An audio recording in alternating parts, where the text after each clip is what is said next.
If you enjoy my content, leave a like and subscribe. Also, remember to comment down below any suggestions you may have for the next servant or topic you would like me to cover. Welcome everyone to another episode of Fate Grand Order Servant War Room. This is jorgiguel, and I'll be discussing how your favorite servants would handle an actual Holy Grail War. Because you never know, maybe one day you're walking down the street and BAM! Wait and hope.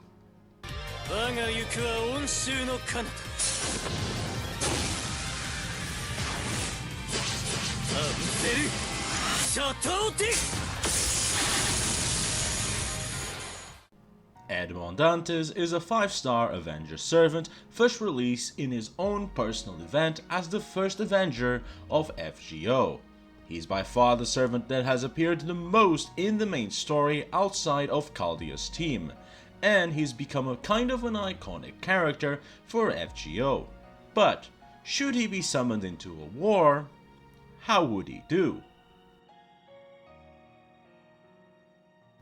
The Count of Monte Cristo does not perceive himself as Edmond Dantes, and will never refer himself as Edmond Dantes. This is such a big deal to him that just identifying as Edmond Dantes was enough to blow Holmes' disguise. The Count is violent and aggressive, attacking anyone who gets close. He has an absolute hatred for humanity, his condition for evil. This hatred is further fueled because he ultimately loves humanity. He cannot hate innocent people, and it's his love that ultimately pushes him forward. As he loves humanity, he can't stand humans' ability to betray. Although he helps Fujimaru, that is only because of his role as the savior of the world. The Count is fundamentally incompatible with the vast majority of humans, and it's very likely that he would immediately kill whoever summoned him. The Count's stats are difficult to grasp. His endurance is surprisingly high, while his agility is surprisingly low. Not only that, but his luck stat is simply a question mark, which means that it's not a fixed stat and that it fluctuates. As for skills, the Count has 6 skills. Avenger rank A. It is a unique skill that Avengers have. With this, they can accumulate hatred and fear thrown at them and turn it into their power. Note that this skill doesn't mean that the more they hate, the stronger they get. No, instead, it's the more others hate them, the stronger they get. Not just in terms of physical ability, but also in mana generation. In the case of the Count, any negative emotion directed at him such as fear, hatred, jealousy, etc. powers him up. Oblivion Correction rank B. Another Avenger unique skill. Avengers are unable to forget their hatred. Even should they calm down and try to fit in, such as in Chaldea, deep inside their hatred continues to burn on, waiting for a moment to be released. Due to this skill, most Avengers can resemble berserkers when fighting, as their minds are consumed by hatred. Self-replenishment rank D. Another Avenger unique skill. Avengers passively produce more mana than other classes. This mana production is for the sole purpose of enacting their revenge. In the Count's case, it's still a small amount, so it's not enough to make him self-sustaining, but can help him last a bit longer than others should he lose his master. Determination of Steel rank EX. It's a composite skill of Valor and Calm and Collected skills. This means that this skill is the ultimate mental resistance skill and completely blocks off any attempts of attacking the mind. In addition, it also allows the Count to completely ignore pain, even when the pain is self-inflicted. This means that unlike other servants who can flinch or blink when inflicted pain, the Count can just plow through all the pain as if it didn't exist. Golden Rule rank A. The Count does not have any issues with money and political power. Should a challenge appear before him that would require either one or both, fate would always find a way to deliver them to his hand. Wisdom of Predicament rank A. It's a unique skill that grants him luck when in dangerous situations. It also functions as the item construction skill at rank B, meaning that the Count can make magical trinkets and the like to aid him or others. And finally, his noble phantoms, which he has 3 of. Mount Cristo Mythology. It's a noble phantom that has 2 sides to it. Its more known side are his attacks in FGO, where he attacks with dark-like flames at the enemy. The crystallization of his myth, through hatred he turns his magical energy into poisonous flames that burn and poison everything they touch. This is also a permanent active noble phantom, meaning that the Count can't deactivate it. It also grants the Count immunity to poisons and mental interferences. It also allows him to hide away his information, such as his parameters and class, and even show false information to enemy masters. The flames are so powerful that it burns magical energy and souls. Even Roa, a dead apostle whose entire gimmick is to be impossible to kill due to his soul moving from body to body, was easily permanently killed by the Count because of the flames. However, this noble phantom also has an active form to it. The Count can release its true name to unleash pent-up grudges into an area. All in this area will be put into a frenzy where they will start attacking each other. Enfin, Chat d'If. The Count's mental fortitude taken beyond its limits. It's a noble phantom that allows the Count to perform high-speed sinking that transcends the limit of time and space. He can then reflect that sinking into his body to perform high-speed feats. With this, the Count can perform multi-attacks from several directions from after images. Despite being after images, the attacks are real and all of them can damage the target, resulting in feats that seem as if time has stopped for the Count. Wait and hope. It is a ridiculously powerful recovery noble phantom that the Count can use on himself or someone else. Not only can it completely heal someone from the verge of death, it also provides a temporary rank up to all stats. The scariest part is that there's no mention of it being a single-use noble phantom, meaning that potentially the Count can just keep on bringing himself up to full until he gets one-shotted by someone or he kills everyone. This noble phantom also has a side effect of being the agglomeration of all of humanity's knowledge, making the Count as wise as Gilgamesh when it comes to humanity's behavior. Overall, the Count comes off as a terrifying servant with an incredible array of powerful noble phantoms. Servant Killer. The Count's abilities are no joke.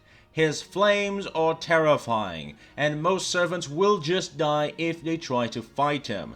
This isn't a matter of being heat resistant either. The Count's flames are crystallized grudges, meaning that they attack on a conceptual level rather than on a physical one.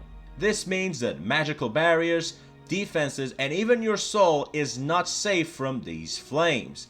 In addition, due to being grudges, they also act as mental attacks.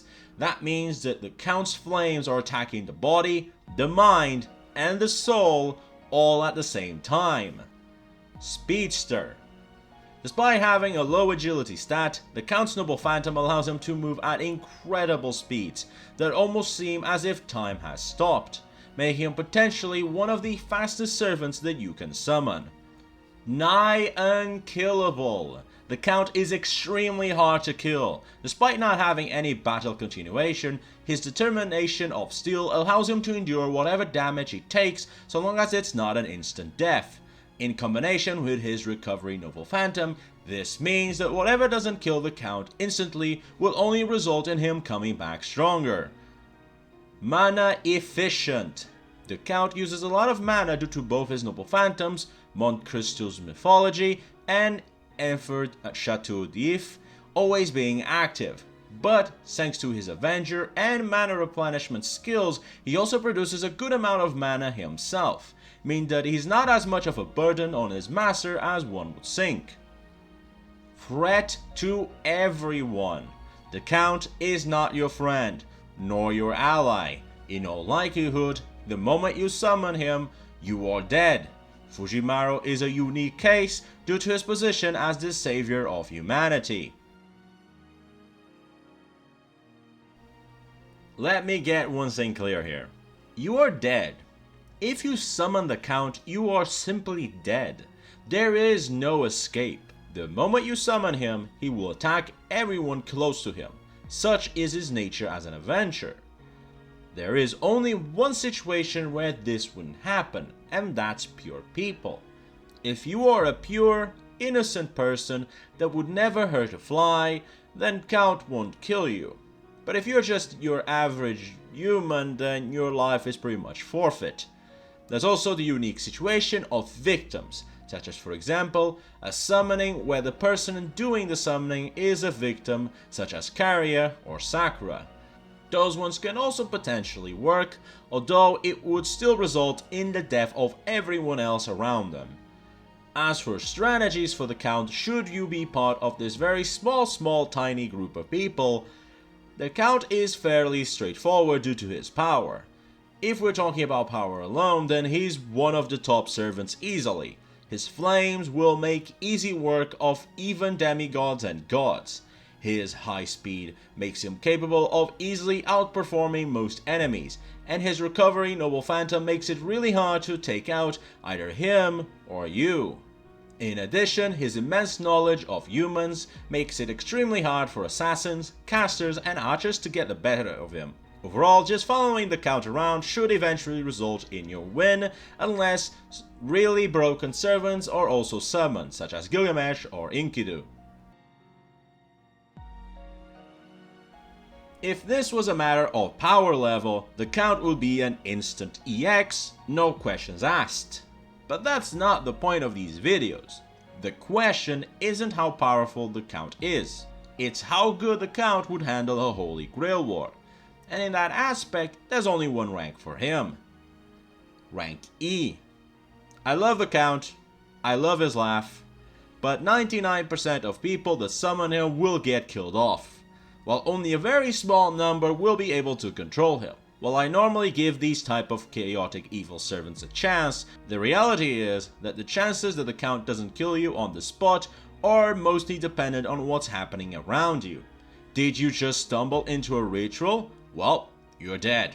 Did you get tortured and imprisoned only to then be used as a sacrifice to summon the Count? Congratulations, you're part of the less than 1% that can control the Count. And that was the Count of Monte Cristo. An interesting servant. Yeah, I'd call it an interesting servant. Thank you, a drifter, for the suggestion. Anyway, Edmond Dantes is very similar to Hercules, in the sense that he's very powerful, but he's kind of, he's kind of nuts. He's just his Avenger class skills are just going to cause him to go into pure hatred mode and kill everyone in his summoning circle, unless you have set up very unique conditions that would cause him to hesitate, which probably would never happen anyway. So yeah, as much as Edmond Dantes is very strong, I can't really ignore the fact that the vast majority of people that would ever summon him would just get killed by him the moment he's summoned. So yeah. Anyway, thank you for watching. Remember, like, subscribe, and comment down below any new suggestions you may have for more servants and topics that you would like me to cover. And until next time, bye.